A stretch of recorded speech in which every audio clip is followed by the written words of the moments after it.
the office is still functioning? Kayo po ba as Vice President even if you work in person?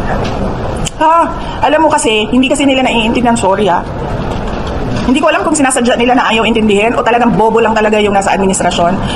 I'd like to lean doon sa latter kasi sa lahat ng mga desisyon nila lately. Ay, alam mo, sa totoo lang talaga, nahihiya ako as a Filipino ba na nanonood yung ibang bansa sa atin and ganito yung estado ng, this is the state of the nation. So, ilalagay namin doon personal to differentiate it from official. Kasi pag personal, hindi ako gumagamit ng pera ng bayan. Pag official, gumagamit ako ng pera ng bayan. Hindi ibig sabihin na personal na lakad yan ay holiday o pamamasyal yan. So, yun yung ibig sabihin ng personal. Walang ginamit na pera ng gobyerno sa lakad na ito.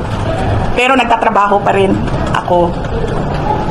Sa official, ginamit namin ang pera ng gobyerno para sa lakad na ito, para sa trabaho namin sa Office of the Vice President. Yun.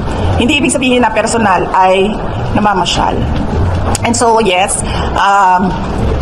nagpapasalamat kami sa Filipino community ng Australia and nagpapasalamat kami sa Australian Police sa kanilang pagtulong-tulong para mabuo yung Free Duterte Now rally doon sa Melbourne. Alam mo, magkakaroon tuloy yung speculation na yung mga bansang pinupuntahan mo, ito po ba yung dalawang bansa? Australia at Malaysia. Kung hindi sila bobo, maiintindihan nila yung ginagawa ko. Bobo kasi sila kaya hindi nila naiintindihan. Umupo sila. Tingnan nila. Hindi ko sasabihin kung ano yung ginagawa. I don't like talking about how I think and what I think. So, kung meron silang gusto basahin doon, good luck.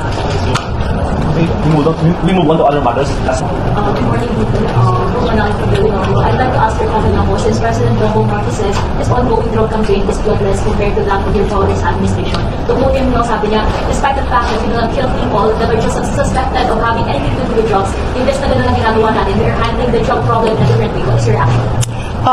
Well, it remains to be seen if the bloodless drug war will be successful. So, let us judge that bloodless drug war by the end of his term, kung successful siya o hindi. Last questions? Yeah. Comment lang din po sa sinabi ni PBBM.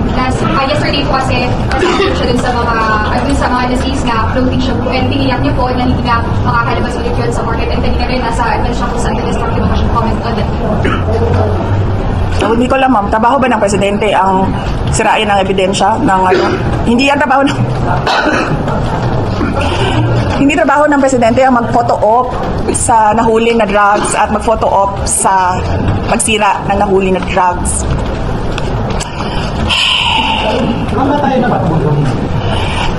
Frustration lang. Frustrated sa ginagawa ng administration. Kasi hindi ito yung maganda sa papel, maganda sa picture, hindi ganun dapat paniguraduhin mo na gumaganda yung buhay ng bawat Pilipino. Are you attending this one? Of course not. Bakit ako atin ng so?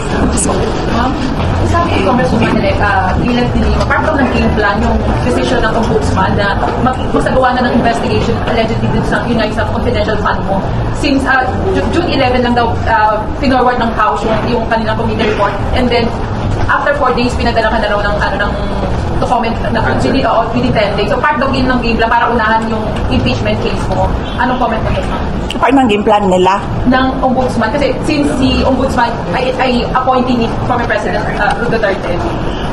Okay. Kung madidismiss yung case mo sa Ombudsman, magkakaroon ng issue yun kung hindi pa tapos yung impeachment mo sa Senate.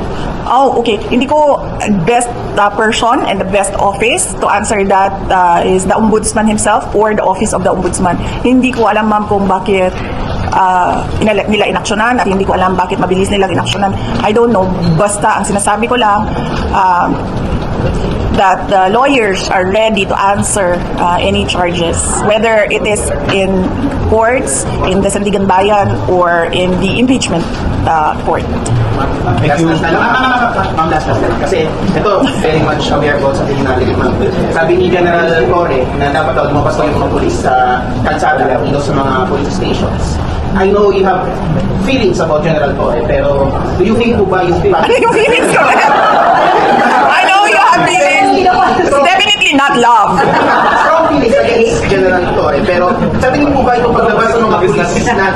manifestation would help resolve criminality sa bansa natin? Oo. Kasi ganito yan. Diba? Meron kang police to population ratio at meron kang gustong gawin na police visibility.